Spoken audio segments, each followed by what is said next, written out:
जुलाई को लेकर के ये बात हो रही है कि 5 जुलाई को दुनिया खत्म हो जाएगी। अहमदाबाद प्लेन क्रैश हमने देखा। मैंने कहा था कि देखिए हवाई दुर्घटना होगी, समुद्री दुर्घटना होगी, वार होने की भी संभावना बनी हुई है।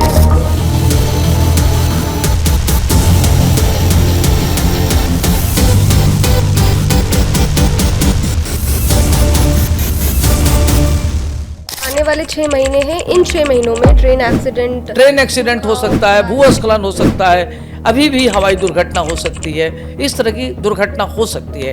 रिया जो भविष्यवाणी कर रही है, रियो जो जापान की हैं, उन्होंने एक किताब लिखी थी द फ्यूचर आई सॉ। उसमें उन्होंने 2011 के जापान के भूकंप की बात की थी, वो सच साबित हुई। कोरोना महामारी की बात की, वो सच साबित हुई।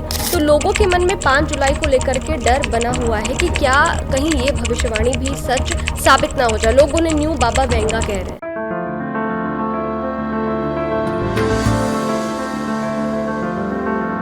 नमस्कार, स्तुति देख रहे हैं आप और मैं हूं आपके साथ अदिति शाह। क्या 5 जुलाई को कुछ बड़ा होने वाला है? क्या दुनिया खत्म होने वाली है? 2025 खत्म होने में सिर्फ 6 महीने बचे हैं, लेकिन इसके पहले सोशल मीडिया पर 5 जुलाई को लेकर के चर्चा शुरू हो गई है। इसके पीछे की वजह है एक किताब। इस किताब का नाम है द फ्यूचर आई सॉ। इसे लिखा है जापान की एक मंगा आर्टिस्ट ने, जिनका नाम है रियो ततुस्का। ततुस्की की इस भविष्यवाणी के बाद सोशल मीडिया पर एक कौतूहल शुरू हो गई है कि क्या 5 जुलाई को दुनिया ख़त्म हो जाएगी। आज इस पर हम बात करेंगे और हमारे साथ इस पर बात करने के लिए जुड़े हैं डॉक्टर अरविंद त्रिपाठी। सर, आपका बहुत बहुत स्वागत है। धन्यवाद, नमस्कार। मेरा पहला सवाल आपसे यही है कि 5 जुलाई को लेकर के ये बात हो रही है कि 5 जुलाई को दुनिया खत्म हो जाएगी। अहमदाबाद प्लेन क्रैश हमने देखा, इसके बाद लोगों में ये डर है। ये हालांकि बताया नहीं है रियो ने कि किस तरीके की तबाही आने वाली है। लोगों में डर है, लोगों ने अपनी फ्लाइट की टिकट कैंसिल करनी शुरू कर दी है और 80% तक जो है फ्लाइट की जो टिकट है वो कम हो गई है। कैंसिलेशंस जो रेट है वो बढ़ गया है। तो इसके पीछे की क्या वजह है? क्या सच में ऐसा कुछ होने वाला है? जी देखिए अदिति, ज्योतिष के बारे में पहले समझा जाए कि ज्योतिष होता क्या है। ज्योतिष 2 शब्दों से मिलकर बना है, ज्योति धन ईश। ज्योति में होता प्रकाश, ईश में होता अंधकार। अंधकार से प्रकाश में जाने की प्रक्रिया को ज्योतिष कहते हैं। जो चीज़ अननोन है उसको नोन कर दिया जाए, वह ज्योतिष कहलाता है। ज्योतिष का काम है मार्गदर्शन करना। और ज्योतिष में आजकल मैं देख रहा हूँ कि बहुत सारे ऐसे लोग हैं जो ज्योतिष को पढ़ करके ज्योतिष के बारे में बहुत अच्छी चीज़ें भी कर रहे हैं, और बहुत ऐसे लोग हैं जो ज्योतिष के बारे में गुमराह भी कर रहे हैं। तो ज्योतिष एक ऐसा विधा है कि ज्योतिष जानने के लिए 4 चीज़ों की बड़ी ज़रूरत होती है। एक, ज्योतिषी को साधक होना चाहिए, उसका इंट्यूशन होना चाहिए, आध्यात्मिक होना चाहिए और उसको इनोसेंट होना चाहिए, और ग्रहों के बारे में उसको ज्ञान होना चाहिए कि हम जो बात कह रहे हैं उस बात में कितनी सच्चाई, उसकी गहराई क्या है। ज्योतिष खास तौर से यह ब्रह्मा जी ने पहली बार ज्योतिष की बात कही थी नारद जी को। और इसमें जैसे रावण है, कालिदास हैं, भृगु हैं, गर्गाचार्य हैं, तमाम बड़े बड़े अपने ऋषि मुनि हैं जो ज्योतिष शास्त्र को लिखा है। ज्योतिष खास तौर से अपने जो पुरातन ऋषि महर्षि संतों की ये विधा है, और ये खास तौर से देश काल परिस्थिति पर डिपेंड करता है कि कोई भी भविष्यवाणी देश काल परिस्थिति पर निर्भर करता है कि आपकी देश की स्थिति क्या है, काल क्या है, परिस्थितियाँ क्या है। इस पर बातें सही होती हैं, कई बार गलत होती हैं। तो इसमें गणना का बहुत महत्व होता है। अब हम बात करते हैं कि यह वर्ष कैसा है, और जो लोग बता रहे हैं कि पूरा विश्व ही खत्म हो जाएगा, इस तरह की कोई संभावना नहीं है। खास तौर से कहते हैं कि यह वर्ष 2025, इस वर्ष का राजा सूर्य है, मंत्री भी सूर्य है, और अंक ज्योतिष के हिसाब से देखा जाए तो इस वर्ष का नेतृत्व करने वाला जो लीडर है वो मंगल है। मंगल को कहते हैं ग्रहों का सेनापति है। मंगल भी आग है, सूर्य भी आग है, और राजा भी सूर्य है, मंत्री भी सूर्य है। तो तीनों हिट से संबंधित हो गया। तो इस समय जब अभी हम लोग पिछली बार प्रेडिक्शन कर रहे थे, जब ग्रहण लगा हुआ था, तो मैंने कहा था कि देखिए हवाई दुर्घटना होगी, समुद्री दुर्घटना होगी, वार होने की भी संभावना बनी हुई है, टीवी पर दिखाया भी गया। तो यह वर्ष जो मंगल का होता है, ग्रहों का सेनापति के होने के नाते इसमें तमाम ऐसे लोग हैं जो एक दूसरे की बात उनको कन्फ्लिक्ट करेगी। कोई किसी की झंडे तले आना नहीं चाहेगा, तो उसमें युद्ध की भूमिका बन सकती है। जैसे आयुध युद्ध हो गया, न्यूक्लियर युद्ध हो गया, तो युद्ध की स्थिति तो बनी रहेगी। और इसमें देश में इस तरह का नहीं लग रहा है कि बहुत सारे खतरे आ जाएं और देश का अस्तित्व ही खत्म हो जाए, इस तरह का नहीं है। मंगल के नाते यह वर्ष मंगल का है, तो मंगल के नाते युद्ध की स्थिति बनी रहेगी। बहुत ऐसे देश हैं जो लेवल में आएंगे, बहुत ऐसे देश हैं जिनका अस्तित्व बढ़ेगा, बहुत ऐसे देश हैं जो न्यूक्लियर लेवल पर सुपरसोनिक मिसाइल इत्यादि का खोज करेंगे। उसमें अपना एक देश भारत भी है। भारत की भूमिका पूरे अंतर्राष्ट्रीय स्तर पर बढ़ेगा। भारत सुपरसोनिक मिसाइल आयुध खोज करेगा और उसका इतना महत्व बढ़ेगा कि भारत की भूमिका विश्व में बहुत महत्वपूर्ण हो जाएगा। तो एक तरीके से देखा जाए तो आपकी आर्थिक व्यवस्था अच्छी होगी, आपकी सैन्य ताकत अच्छी होगी, मिसाइल पावर में आप बहुत मजबूत होंगे और एक नई तरीके का आपको अवसर मिलेगा जिसमें भारत की आर्थिक स्थिति मजबूत होगी। नंबर 1। नंबर 2, जब मंगल सूर्य की स्थितियाँ आती हैं तो उसमें क्या होता है कि दुर्घटनाएं होती हैं, आगजनी होती है, राहजनी होती है और अनेक प्रकार की ऐसी घटनाएं होती हैं जो आश्चर्यजनक रूप से होता है। अभी 15 मई को राहु चेंज हुआ, शनि चेंज हुआ 18 मई को। तो इस तरीके से 5 ग्रह एक साथ आ गए, सूर्य आया, बुध, शुक्र, शनि, राहु। तो जब भी देखा गया कि जब राहु, मंगल, शनि एक साथ होते हैं तो हमेशा इस तरह की 71 में, 47 में, इस तरीके से आप पीछे बैक में जाएंगे तो जब भी इस तरह की संभावनाएं हुई उसमें वार हुआ, युद्ध हुआ। तो युद्ध जब होता है तो उसमें युद्ध कभी फायदा नहीं कराता, कभी इससे लाभ नहीं होता। युद्ध का हमेशा साइड इफेक्ट पड़ता है, उसमें देश काल परिस्थिति में काफ़ी नुकसान उठाना पड़ता है, वहाँ की जनता को झेलना पड़ता है, आर्थिक व्यवस्था डगमगाती है। तो बहुत सारी स्थितियाँ इसके सामने आती हैं, महामारी भी आती है। तो ये जो ग्रहों का चेंज हुआ था नए वर्ष में, उसमें एक तो महामारी ऐसी होगी जो असाध्य होगा, जिसमें पूरे विश्व में रोग ऐसे बढ़ेगा, ऐसे महामारी बैठेगी जो जीवाणु जैसे बीमारी बैठेगी जो लाइलाज होगा।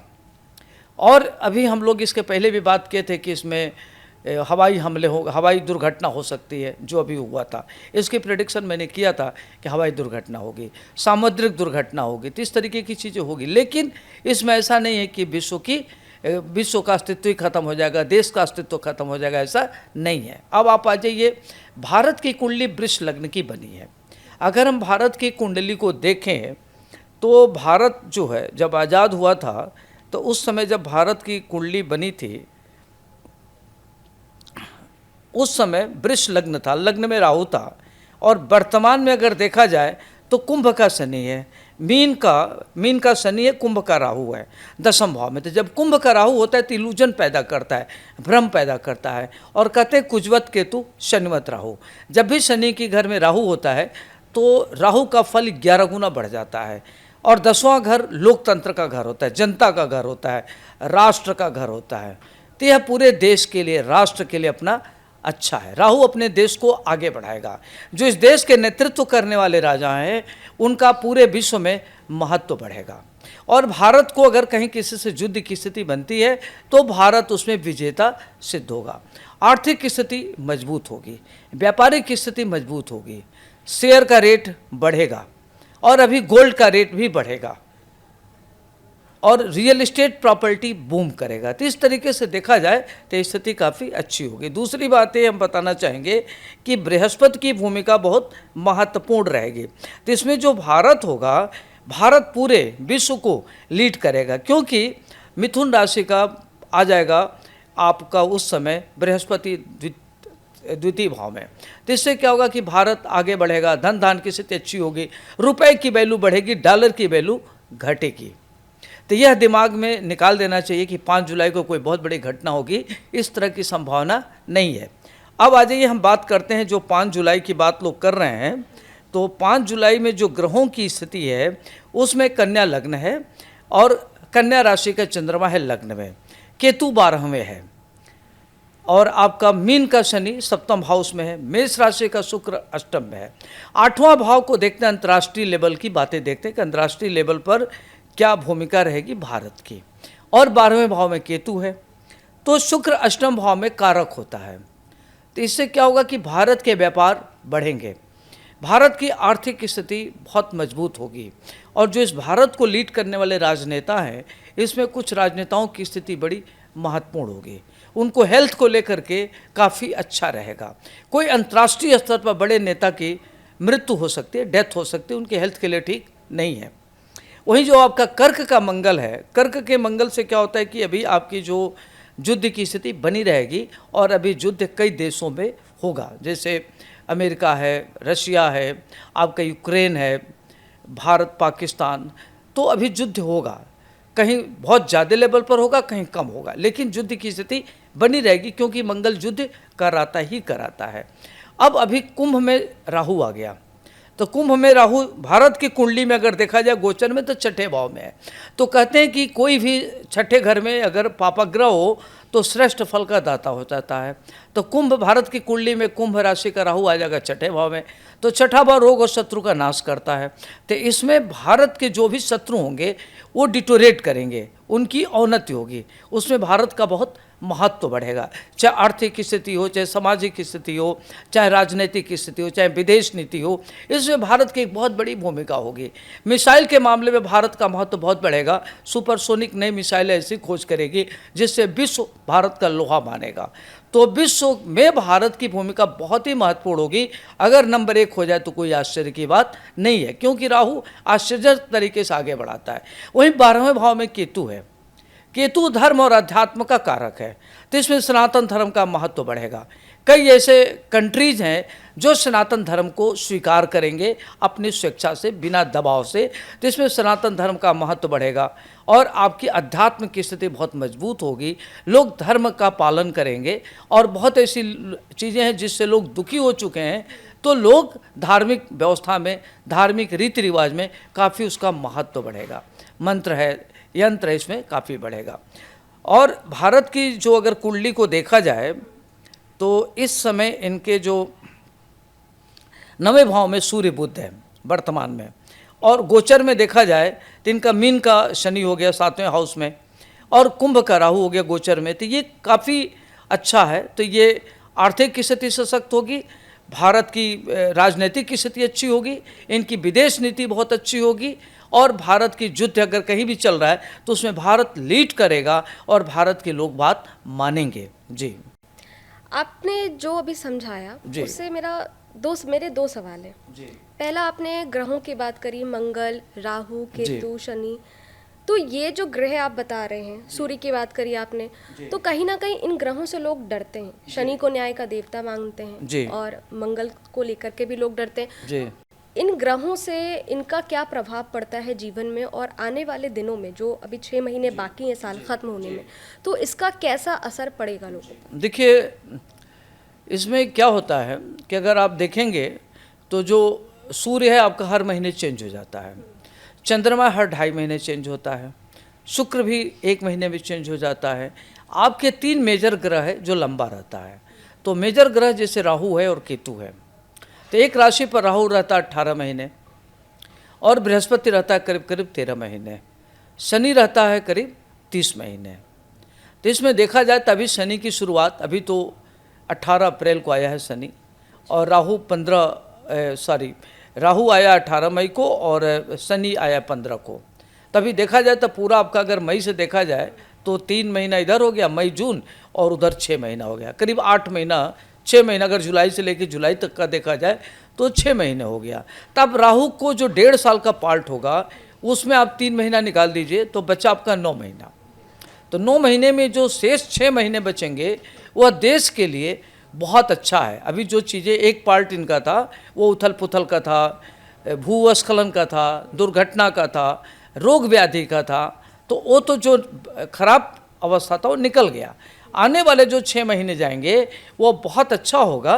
भ्रम की स्थिति बनी रहेगी कि खूब बारिश होगी, कहीं खूब सूखा पड़ेगा, ट्रेन दुर्घटनाएं हो सकती हैं, भूस्खलन। तो ये जो आने वाले 6 महीने हैं, इन 6 महीनों में ट्रेन एक्सीडेंट हो सकता है, भूस्खलन हो सकता है, अभी भी हवाई दुर्घटना हो सकती है, इस तरह की दुर्घटना हो सकती है। डेट बताना मुश्किल है, लेकिन अभी घटनाएं होती रहेंगी। देखिए, आप अभी 5 जुलाई की हम बात कर रहे थे जी। तो रिया जो भविष्यवाणी कर रही है, रियो जो जापान की है, उन्होंने एक किताब लिखी थी द फ्यूचर आई सॉ। उसमें उन्होंने 2011 के जापान की भूकंप की बात की थी, वो सच साबित हुई। कोरोना महामारी की बात की, वो सच साबित हुई। तो लोगों के मन में 5 जुलाई को लेकर के डर बना हुआ है कि क्या कहीं ये भविष्यवाणी भी सच साबित ना हो जाए। लोग उन्हें न्यू बाबा वेंगा कह रहे हैं।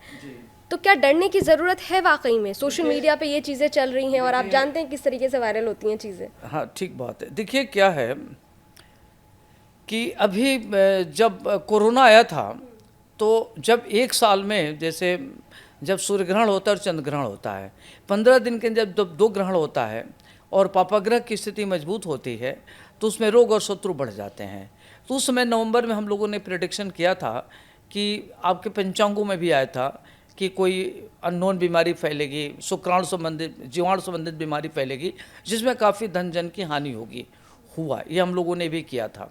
हम लोग कई बार इसी चैनल में बैठ करके बोला था कि 6 घंटे में, 24 घंटे में, 2 महीने में, 1 महीने में भूकंप आएगा। आया भी, जो बातें की गई आया। ग्रहों का प्रभाव जरूर पड़ता है, लेकिन अभी जो इन लोगों ने प्रेडिक्शन किया है, जो 5 तारीख की स्थिति बन रही है, वो पूरे अंतर्राष्ट्रीय लेवल पर है। तो अंतर्राष्ट्रीय लेवल पर किस देश की लॉन्गिट्यूड लैटिट्यूड क्या है, किस देश का प्रभाव उस ग्रह को ज़्यादा प्रभावित करता है, इक्विलिब्रियम क्या है, उन देशों में संकट आ सकता है। उसमें अब हम भारत की बात करेंगे तो भारत की उस समय की स्थिति बहुत अच्छी है, क्योंकि सूर्य बुध बैठा था। 5 जुलाई को भारत में कोई इस प्रकार की घटना नहीं दिख रही है। 5 जुलाई भारत के लिए कोई खतरे की घंटी नहीं है। जापान के लिए थोड़ा सा भूस्खलन हो सकता है, जापान के लिए दिक्कत आ सकती है, अमेरिका के लिए दिक्कत आ सकती है, जो वेस्ट कंट्री है उनके लिए दिक्कत आ सकती है, नॉर्थ ईस्ट में थोड़ी दिक्कत आ सकती है, जैसे भूस्खलन है, कोई दुर्घटना हो गई, प्राकृतिक दुर्घटना हो गई, इस तरीके की चीज़ें आएगी। अच्छा, इसमें भूकंप भी अगर आएगा तो उसका रिएक्टर पैमाने पर 5.6 से लेकर के 2.3, मतलब 2.3 से लेकर 5.6 के रिएक्टर स्केल पर रहेगा, जिससे धन जन हानि होने की संभावना नहीं बन रही है। अभी युद्ध हो सकता है, रोग व्याधि बढ़ सकते हैं, अभी नए प्रकार की बीमारी भी फैल सकती है। कहाँ ये सारी चीज़ें, कहाँ भारत में? ये हर जगह हो सकता है, पूरे देश में कहीं भी हो सकता है जी, पूरे अंतर्राष्ट्रीय लेवल पर कहीं भी हो सकता है। अपने देश में इस तरह का धन जन हानि नहीं दिख रही है। अपने देश में भूकंप आ सकता भी, कई दर्जनों बार भूकंप आएगा, लेकिन उसका रिएक्टर पैमाने पर बहुत कम आएगा, जिसका प्रभाव नहीं पड़ेगा। उसमें NCR है, चाहे अन्य देश हैं, चाहे अन्य एरिया है, जहाँ खतरा धन जन की हानि नहीं दिख रही है। लेकिन लोगों को सतर्क रहने की जरूरत है। लेकिन मान लीजिए कोई चीज़ आके आप सतर्क रह के क्या कर सकते हैं, जो घटना तो होनी है तो होनी है। गुरुजी, मेरा सवाल ये है कि क्या दुनिया जो है वो वर्ल्ड वॉर 3 के मुहाने पे खड़ी है? आप इजराइल ईरान का वॉर देख लीजिए, जिसमें अभी अमेरिका भी कूद पड़ा है। आप ये रशिया यूक्रेन देख लीजिए, अभी हाल ही में भारत और पाकिस्तान के बीच में भी तनाव हुआ। तो क्या दुनिया वर्ल्ड वॉर के मुहाने पे है और इस पे ग्रहों का कोई इम्पैक्ट है, कुछ फैक्टर है जो कि इसको इम्पैक्ट कर रहा है? जी देखिए अदिति, इसमें क्या है कि जब भारत का नया साल था तो उसमें सूर्य ग्रहों का राजा है और मंत्री भी सूर्य है, और इस वर्ष का जो नेतृत्व करने वाला ग्रह अंक ज्योतिष के हिसाब से देखा जाए तो मंगल है। तीनों पापक ग्रह हैं, एक राजा है और एक मंत्री है और एक ग्रहों का सेनापति है। तो जब तीनों होते हैं तो तीनों जो है पापक ग्रह हैं, तो पापक ग्रह होते हैं तो इनके अंदर ईगो बहुत होता है। तो जो भी लड़ाइयाँ होगी ईगो क्लैश के लिए होगी, अधिकार के लिए होगा, लेकिन ये लड़ाइयाँ होगी ही होगी, इसमें कोई बट नहीं है। अब जैसे यूक्रेन है, रशिया है, इजराइल है, ईरान है, भारत है, पाकिस्तान, आपने देखा है सारी, अभी बहुत ऐसे कंट्री में और भी इसमें युद्ध में भाग लेंगे, लेकिन उसमें भारत की भूमिका काफ़ी अच्छी रहेगी। भारत युद्ध व्यवस्था को कम करने में लगेगा, भारत की वजह से युद्ध नहीं होगा। अभी पाकिस्तान, आपने देखा पाकिस्तान का कई खंड हो सकता है, पाकिस्तान का कम से कम 3 खंड हो जाएगा। वो हाँ, पाकिस्तान के 3 टुकड़े होंगे, POK अलग हो जाएगा, सिंधुस्तान अलग बन जाएगा और आपका बलूचिस्तान अलग बनेगा, तो पाकिस्तान के 3 टुकड़े होंगे। और इसके नाते अभी जो चुनाव होगा 5 स्टेट में, वो बड़ा आश्चर्यजनक होगा। जो सत्ता में वो सत्ता से च्युत हो सकता है। और इसमें जो धार्मिक पार्टियां, जो सनातन धर्म के लोग मानने वाले हैं, उसका वर्चस्व बढ़ेगा। जी, ये तो बहुत बड़ी भविष्यवाणी आपने की है। जी, और जी। पाकिस्तान के 3 टुकड़ों की आपने जी, बात कही जी, है। जी। गुरुजी, 2025 का जो साल है, इसके जी। कैलेंडर को 1941 के कैलेंडर से जोड़ के मैच करके देखा जा रहा है। जी। और ये बताया जा रहा है कि 1941 में वर्ल्ड वॉर हुआ था, वर्ल्ड वॉर जी। 2 हुआ था, और अभी जी। 2025 का समय भी वैसा ही है। जी। कहीं ना कहीं विश्व की के जितने भी देश हैं वो आपस में कहीं ना कहीं लड़ रहे जी। हैं। तो ये कैलेंडर जो मैच करने की कोशिश की जा रही है सोशल जी। मीडिया पर, जी। कोरोना महामारी के लिए भी मैच किया गया कि जी। प्लेग फैला था पहले, उसके बाद कोरोना महामारी फैली। जी। तो ये जो कैलेंडर मैच हो रहा है, जी। तो क्या इसके पीछे कोई वजह क्या है? क्या कोई रहस्य छुपा है? क्या हम फ्यूचर देख सकते हैं अपने पास्ट को देख करके? जी, देखिए, उस समय जो 1941 की जो ग्रहों की दशा थी, वह 2025 की ग्रह दशा से काफ़ी मैच कर रहा है।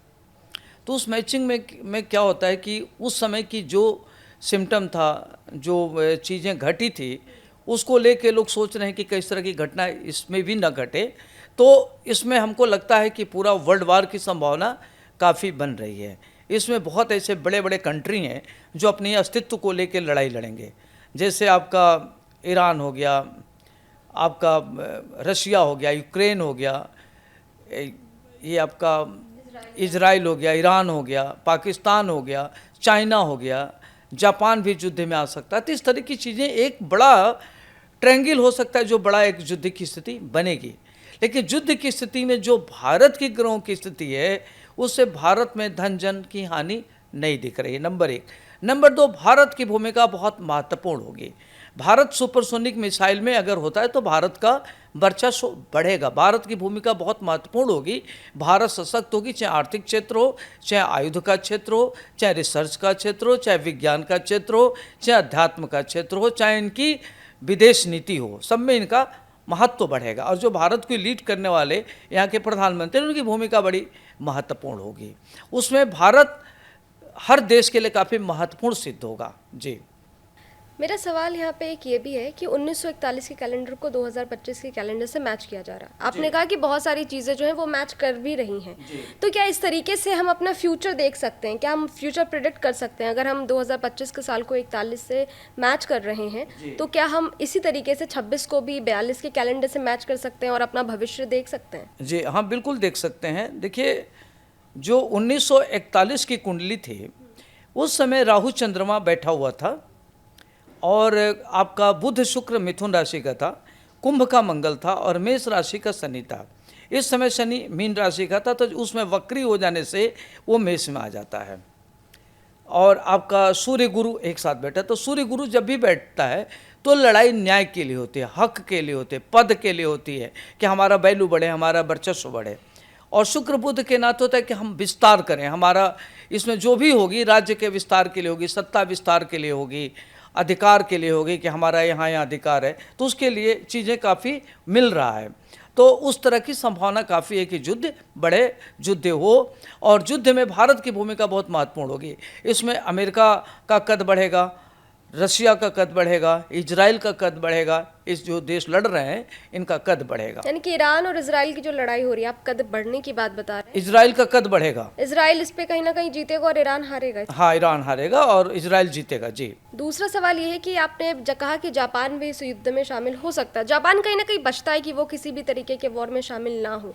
तो जापान में 5 जुलाई की भी बात हो रही है कि वहाँ पे कोई आपदा आ सकती है, और दूसरी बात कि आप कह रहे हैं कि युद्ध हो सकता है, वो भी शामिल हो सकता है। तो क्या इसके पीछे भी कुछ ग्रह है, इसका कोई फैक्टर है? देखिए, जो शनि इस समय आपका मीन में आ गया है, कुंभ राशि में राहु है, तो ये जो ग्रहों की स्थिति बन रही है, तो ये इस प्रकार से क्या करता है कि प्राकृतिक दुर्घटनाएं कराता है। जैसे जल प्लवन हो गया, भूस्खलन हो गया, ट्रेन दुर्घटना हो गई, हवाई दुर्घटना हो गई, बम विस्फोट हो गया, तो इस तरीके की चीज़ें होती है। तो इसमें पाकिस्तान में, इसमें जापान में भी धन जन की हानि होने की संभावना बन रही है, लेकिन कंट्रोल में रहेगा, बहुत ज़्यादा नहीं, थोड़ा मोड़ा होगा, आंशिक रूप से होगा, बहुत व्यापक रूप में नहीं होगा। आपने पाकिस्तान की बात कही थी, और पाकिस्तान सबका एक फेवरेट टॉपिक है। तो अभी जो 6 महीने बचे हैं साल ख़त्म होने में, तो इंडिया और पाकिस्तान के लिहाज से देखें तो ये साल कैसा रहेगा? और पीओके, अभी आपने बात कही कि 3 टुकड़े में पाकिस्तान बटेगा। बालूचिस्तान, उसमें वैसे लड़ाई हो रही है, बालूचिस्तान के बलूच के लोग लड़ रहे पाकिस्तान से, और पीओके को लेकर के भी लड़ाई चल रही है। तो क्या ये हम समझे इसको ऐसा कि जब साल ख़त्म होगा तो वापस से पीओके भारत में होगा? देखिए, अभी जब 3 सितंबर से लेकर के और इधर आपका 15 जुलाई से लेके 3 सितंबर का जो कालखंड है वह भारत और पाकिस्तान के लिए काफ़ी प्रतिकूल है। इसमें भारत और पाकिस्तान की एक बार पुनः युद्ध होने की संभावना बन रही है।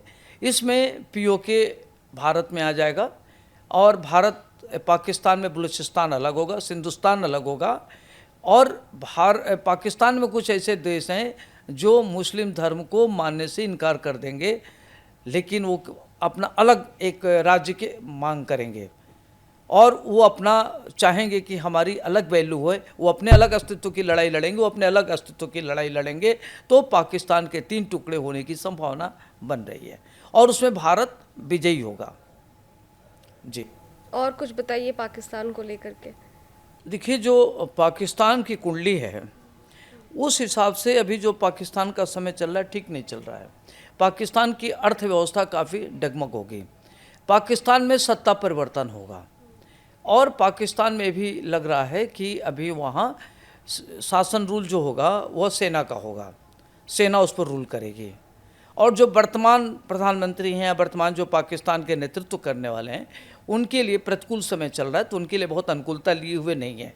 धन की स्थिति को देखा जाए तो पाकिस्तान की जो स्थिति बहुत ही खराब है और वहाँ के जो राजनेता हैं उनके अस्तित्व की लड़ाई के लिए लेकर के आपस में इनमें गृह युद्ध हो सकता है और बहुत ऐसी स्थितियाँ आएंगी जैसे पाकिस्तान का आर्थिक व्यवस्था खराब होगा, भारत की विश्व में महत्व बढ़ेगा, वहीं पाकिस्तान का विश्व में छिछालेदर होगा।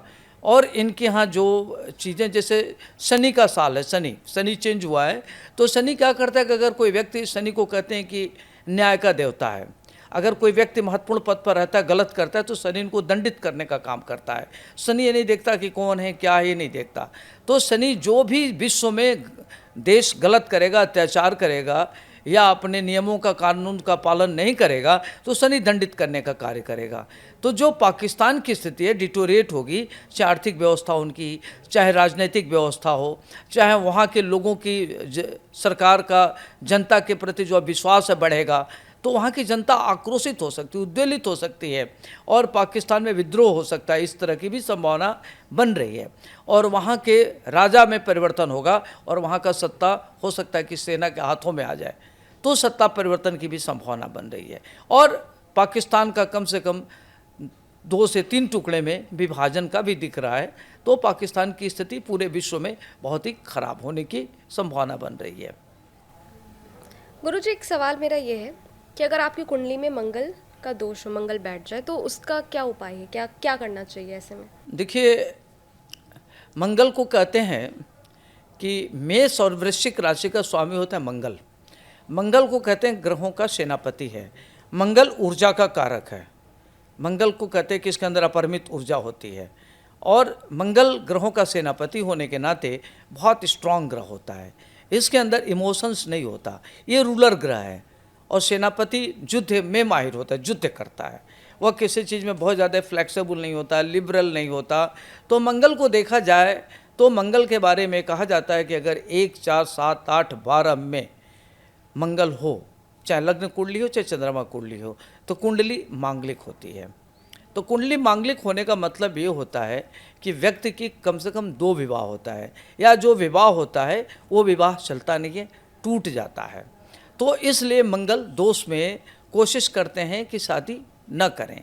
अगर किसी वजह से लगता है कि शादी करनी है तो मंगल का उपाय करके करना चाहिए। लेकिन जो घटनाएं हैं, जो डेस्टिनी है, वो डेस्टिन्ड है, उसको आप हटा नहीं सकते। अगर आप उपचार भी करते हैं तो जैसे क्या होता है कि बारिश हो रही है, आपने छाता लगा लिया, तो छाता लगाने से आप भीगने से बच सकते हैं, लेकिन बारिश को आप नहीं हटा सकते। इसी प्रकार से मंगल दोष का जो प्रभाव है वो आप न्यून नहीं कर सकते, उसकी इंटेंसिटी को कम कर सकते हैं। तो कहते हैं कि चोर चोरी करना बंद कर देगा, हेरा फेरी करना बंद नहीं करेगा। तो जो मंगल का प्रभाव होता है वो दाम्पत्य जीवन को प्रभावित करता है, व्यक्ति में आपस में एकता नहीं होती है, और इस तरह के लोगों के आपस में जो परस्पर संबंध होते हैं बहुत अच्छे नहीं होते।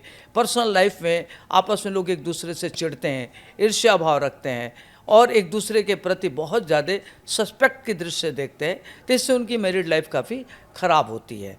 दूसरी चीज़, मंगल के साथ अगर कोई शुभग्रह बैठा है तो उसमें उसकी इंटेंसिटी कम हो जाती है, उसमें शादी विवाह चलते हैं। जैसे मान लीजिए कि शुक्र के साथ मंगल 7वें भाव में बैठ गया, या बृहस्पति की 7वें भाव पर दृष्टि है।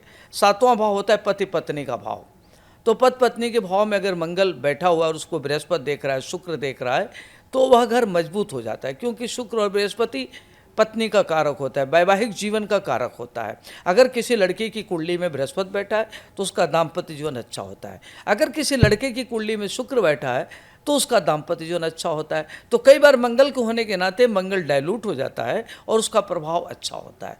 तो मंगल का मेरा ये सलाह है कि अगर मंगल के साथ अगर मांगलिक है कुंडली, अगर चंद्रमा से, लग्न से 1, 4, 7, 8, 12 में है, तो ऐसे लोगों को मंगल का उपाय जरूर करना चाहिए, तब शादी विवाह करना चाहिए। आजकल की शादियां देर हो जाती है।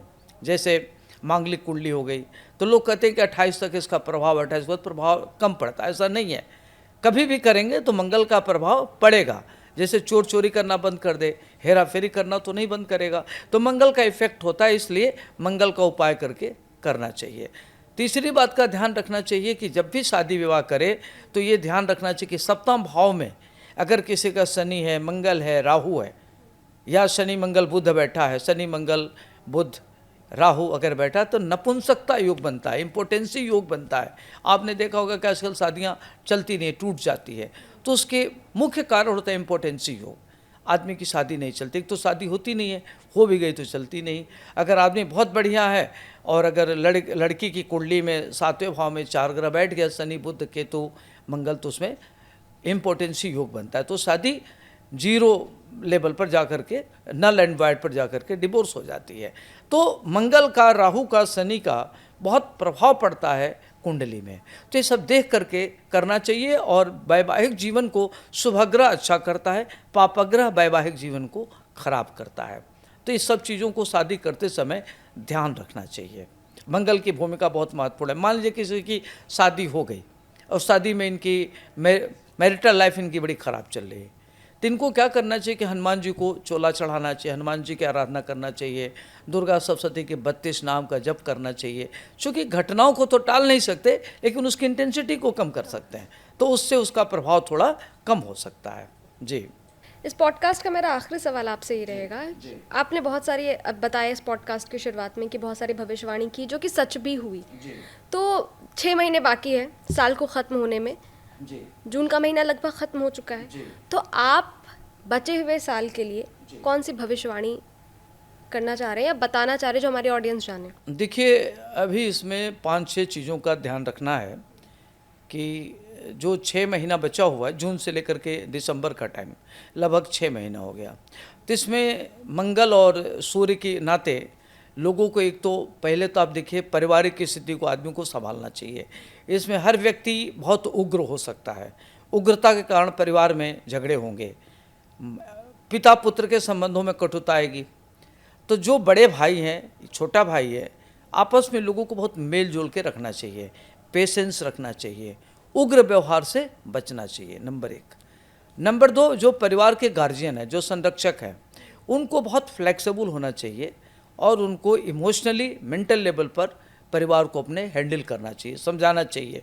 परिवार में बच्चे हैं, अगर उनकी पढ़ाई लिखाई में मन नहीं लग रहे, बच्चे उग्रता कर रहे हैं, बच्चे बहुत ज़्यादा मोबाइल देख रहे हैं, अपना टाइम वेस्ट कर रहे हैं, तो उनको ध्यान रखना चाहिए कि बच्चों को डांटने के बजाय उनको मॉरली बाउंड करें, उनको ऑर्गेनाइज करें, चैनलाइज करें, क्योंकि मंगल और सूर्य दोनों ऊर्जा का कारक है। अब ऊर्जा एक होती है, ऊर्जा आप चाहें तो पॉजिटिव डायरेक्शन में ले जाए, चाहे तो नेगेटिव डायरेक्शन में ले जाए, आप पर डिपेंड करता है। तो बच्चों की ऊर्जा को आप डाइवर्ट करिए और उनको गाइड करिए ताकि उनकी दिशा बदल जाए। तीसरी बात, आपके घर में बहू है, बेटी है, आपने शादी कर दिया, पति पत्नी में संबंध नहीं बन रहे। आजकल बहुत ज़्यादा लोग एग्रेशन में हैं। एग्रेशन में लोग एक दूसरे को बहुत महत्व नहीं देते, क्योंकि इमोशनल लेवल पर लोगों में न्यूनता आ गई, लोगों में पेशेंस खत्म हो गया। तो इससे जो दाम्पत्य जीवन है, जो पारिवारिक जीवन है, उसमें बहुत बिखराव आ रहा है, टूटन हो रहा है, डिवोर्स की स्थिति हो रही है। तो ऐसे में दोनों गार्जियन, चाहे लड़के, चाहे वर पक्ष हो, चाहे कन्या पक्ष हो, दोनों के माँ बाप को अपने पुत्र को या पुत्री को ठीक से समझाना चाहिए, उनको इमोशनली हैंडल कर, उनके अंदर वैल्यूज़ को डेवलप करना चाहिए, उनकी सोच में भड़काना नहीं चाहिए। उनको जैसे कोई बार कुछ कहा बिना देखे कर, नहीं ऐसे कर लो, ऐसे कर लो, दोनों पक्ष को जान करके जो गलत है उसको समझावे, जो सही उसको इनकरेज करे, ताकि उसकी पारिवारिक लाइफ बचे। हेल्थ को लेकर के ध्यान रखना है कि जैसे बीपी है, शुगर है, रक्त संबंधित बीमारी है, दांत संबंधित परेशानी है, कान की बीमारी है, बैकबोन की प्रॉब्लम है, ये हो सकता है, मैक्सिमम में बीमारी फैलेगी, तो इसका ध्यान रखना है। कुछ ऐसी बीमारी जैसे ये आपका कोरोना है, कोरोना भी बढ़ेगा लेकिन इंटेंसिटी बहुत कम होगी, उसमें धन जन की हानि कम होगी। अभी अपने देश में भूकंप कई बार आएगा, लेकिन भूकंप से धन जन की हानि कम होगी। हेल्थ को लेकर के कुछ ऐसी बीमारियां फैल सकती है जिसमें लोगों का काफ़ी पैसा रोग मेडिसिन में खर्च हो सकता है, झगड़े विवाद में लोगों का टाइम खत्म हो सकता है, एक्सीडेंट ज़्यादा हो सकता है। तो इस पर लोगों को ध्यान रखना है कि गाड़ी घोड़ा आराम से चलावे, खर्च पर कंट्रोल करे, अपने पारिवारिक जीवन को बचावे। यह समय अपने को, जैसे मान लीजिए आंधी आ रही है, आपको पता है कि आंधी आना है, तो आंधी आ रही है, तो अगर आप यात्रा पर जाएंगे तो आपका एक्सीडेंट हो सकता है। तो ऐसे परिस्थिति में यह वर्ष आंधी का है, तो इसमें अपने को बहुत ज़्यादा सहज रूप से अपने को सुरक्षित रखना है, बहुत ज़्यादा अपने को उधर जाना नहीं, अपने को ध्यान से रखना है, बौद्धिक तरीके से अपने काम को करना है, परिवार को इमोशनल लेवल पर, बौद्धिक लेवल पर संभालना है।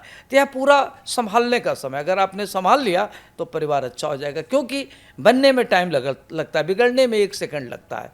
तो इसमें कुल मिला जुला करके कि अपने परिवार को संभालिए, बच्चों को संभालिए, देश को संभालिए, और अपनी आर्थिक स्थिति को भी बैलेंस रखें, क्योंकि कमाना इतना महत्वपूर्ण नहीं है, उसको कैसे आप सेव करते अभी मत। मान लीजिए आपने 1 लाख रुपया कमाया, 5 लाख खर्च कर लिया, तो आप तो 4 लाख कर्ज में आ गए। तो ध्यान रखना है कि अगर 1 लाख रुपये आप कमाते हैं तो 40% खर्च करिए, 60% बचाइए, तो आपके लिए फ़ायदेमंद है। अगर आप खर्च करेंगे तो आपकी आर्थिक व्यवस्था गड़बड़ हो सकती है। तो ये सब मिला जुला करके देखा जाए नेट सेल में, तो अपने को जितना बौद्धिक तरीके से, इमोशनल लेवल पर, आध्यात्मिक लेवल पर और वैल्यूज़ लेवल पर काम करते हैं तो आपका अच्छा हो सकता है वर्ष। और इसमें ध्यान रखना है कि शनि की आराधना करें, हनुमान जी की आराधना करें, भगवान श्री गणेश जी की आरती करें, गाय को दुर्वा मतलब जो हरा चारा खिलावें, भगवान श्री गणेश जी को 21 गुच्छा बना लें, उनके मस्तक पर अर्पित करें। तो इस तरीके से छोटे छोटे उपाय करके आप अपने वर्ष को ठीक कर सकते हैं। तो आने वाला ये जो 6 माह है वो हमारे दृष्टि से बहुत अच्छा है, धन जन की हानि नहीं दिख रही है। इस बीच में अगर देश में कोई चुनाव होता है तो जो रूलिंग पार्टी है वो सत्ता में पुनः आएगी, भारत देश के प्रधानमंत्री का महत्व बढ़ेगा, आर्थिक स्थिति अच्छी होगी, रुपए का वैल्यू बढ़ेगा। अभी अचानक सोने की रेट और बढ़ सकता है, कम होने के भी 1 लाख से नहीं, कम होने की चांस नहीं, 1 लाख से ऊपर बढ़ सकता है। शेयर का भी रेट बढ़ेगा, प्रॉपर्टी भी बूम कर सकती है, क्रूड ऑयल का रेट घटेगा भी। तो ये सारी चीजें, क्रूड ऑयल का रेट घटेगा, हाँ क्रूड ऑयल का रेट घटेगा, तो ये सारी चीजें होने की संभावना। एक चीज और, ये स्त्री और पुरुष के लिए अगर मैं डिफरेंशिएट करूं तो बाकी के 6 महीने लड़के लड़की के लिए, स्त्री पुरुष के लिए ये कैसा रहेगा? देखिए, इसमें जो महिलाएं हैं, यह पूरा वर्ष जो है, जैसे जो महिलाएं हैं उनके अंदर पुरुषोचित गुण बढ़ेगा। जैसे पुरुष सोचेगा कि हम अपनी लाइफ को बचावें, महिला इस बारे में, जो लड़कियां ये नहीं सोचेगी कि अपना घर बचावें, क्या करें, उनका स्वभाव उग्र होगा। तो उनकी उग्रता के नाते, उनकी गुस्सा के नाते, उनकी थॉट प्रोसेस के नाते समाज और परिवार सबको इसकी बड़ी कीमत चुकानी पड़ सकती है। तो इसमें चाहिए कि जो घर में गार्जियन है वो अपनी घर में अगर माँ है, बहन है, बेटी है या बहू है, तो उसके प्रति बहुत ही बढ़िया से, शालीनता से व्यवहार करें, उनको समझावें, उनको गाइड करें, उनको इग्नोर न करें, उनको इमोशनल लेवल पर उनको काफ़ी सहारा दें और ऑर्गेनाइज करके परिवार को संभालें। नहीं तो ये जो इस वाला सीन नहीं रहेगा महिलाओं का कि वो कॉम्प्रोमाइज़ करें। नहीं, कंप्रोमाइजिंग तो महिलाएं नहीं होंगी इस समय। इस वर्ष में महिलाएं हावी रहेंगी देश पर, लड़कों पर हावी रहेंगी। तो महिलाओं के लिए ये वर्ष काफ़ी मतलब प्रभावशाली है, बचे हुए वो और प्रभावशाली हाँ, वो ध्यान रखना है। क्योंकि वो जेंडर की आजकल वो समस्या नहीं है, उनको नहीं कि हम लड़की हैं लड़का नहीं, वो आपसे किसी मामले में कम नहीं है जी। और पुरुष का सर, पुरुष का रह गया। पुरुष देखिए मंगल का है तो पुरुष की जो वर्ष है ना, पुरुष के लिए बहुत सेंसिटिव समय है। पुरुष को अपना ध्यान रखना है कि हम कहीं कॉन्स्पिरेसी के शिकार न बन जाएं, इमोशनल लेवल पर ध्यान रखें कि हम कहीं बहुत ज़्यादा इमोशनली इन्वॉल्व ना हो। उनको थोड़ा सा प्रैक्टिकल होने की ज़रूरत है, बहुत ज़्यादा किसी ब्लाइंड ट्रस्ट करने की ज़रूरत नहीं है, क्योंकि राहु भी इल्यूजन पैदा करता है, भ्रम पैदा करता है। तो अपने को जितना बैलेंस रखेंगे, जितना स्पिरिचुअल होंगे, बड़ों की बात माने, बड़ों की बात को इग्नोर न करें। अगर आप कोई निर्णय नहीं ले पाते हैं तो अपने जो गुरु हैं, भाई है, पिता है, उनकी राय ले लें, अपनी माँ की राय लें, और बगैर राय लिए कोई काम न करें। ये ध्यान रखना है जो मतलब मेल व्यक्ति है उसको। अभी बीते कई महीने में ऐसे केसेस आए हैं जहाँ पर देखने को मिला है। अभी और देखने को मिलेगा। अच्छा, अभी और इस तरह अभी देखने को और मिलेगा। इसमें महिलाओं द्वारा बहुत हिंसक रूप दिखेगा जो आज तक कभी नहीं दिखा। वो मंगल और सूर्य के नाते ऐसा हो रहा है, आज तक इस तरह का कभी उग्र रूप नहीं दिखा था। जो भी आने वाले और भी केसेज आपको दिखेंगे, रिफ्लेक्ट होंगे। पुरुषों के लिए भी बहुत अच्छा नहीं दिख रहा है। सावधान रहने की जरूरत है। सावधान रहने की जरूरत है जी। इस पॉडकास्ट में आप हमारे साथ जुड़े, बहुत अच्छा लगा जी। बहुत सारी बातें की हमने जी। और उम्मीद करती हूँ अगले पॉडकास्ट में आप फिर से हमारे साथ जुड़ेंगे और फिर से हम कुछ अलग टॉपिक पर कुछ अलग बातें करेंगे जो कहीं ना कहीं हमारे लाइफ को वो कहीं ना कहीं इफेक्ट करेंगे जी। आपको ये पॉडकास्ट कैसा लगा हमें कमेंट करके जरूर बताइएगा। जहाँ भक्ति है हर शब्द में, कथाओं में छुपे हैं दिव्य रहस्य और ज्योतिष देता है जीवन को दिशा। धर्म से जुड़ी हर बातों को जानने के लिए हमारे चैनल स्तुति को सब्सक्राइब करें। चैनल पर जाने के लिए इस लिंक पर क्लिक करें।